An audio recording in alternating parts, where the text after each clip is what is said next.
I know, but the problem is you've got the Muslim 16 Muslim organisations wanting to change the definition of terror attack to take out any reference to Islamic law now, or Islamic ideology or Islamic religion in any way, shape or form. I'll bring you in, Gerard, on this, because I think, great that there's a good Muslim saying this stereotype is and I don't like it. Well, first of all, he's not going to have to wear a burqa. But secondly, we need the good Muslims, Nick, to speak up loudly and more often and not allow their religion to be dominated by the various organisations and the crazy imams in these mosques on Friday to spread their hate. We need more of the good Muslims to say, join the team or get out of Australia, Gerard.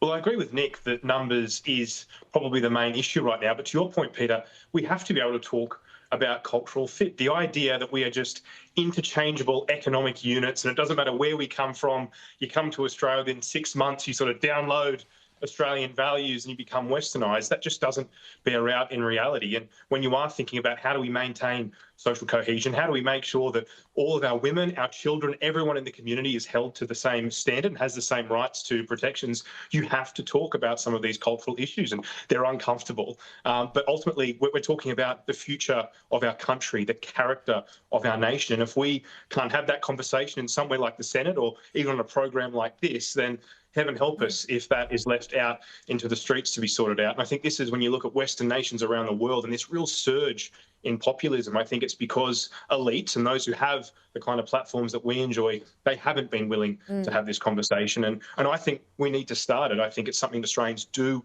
want to talk about. They do want to talk about, well, what makes an Australian? Is it just a passport, or is there something deeper there that we haven't really been able to articulate that I think we might need to start beginning to articulate and talk about again? Thank you, gentlemen. I'll have to leave it there.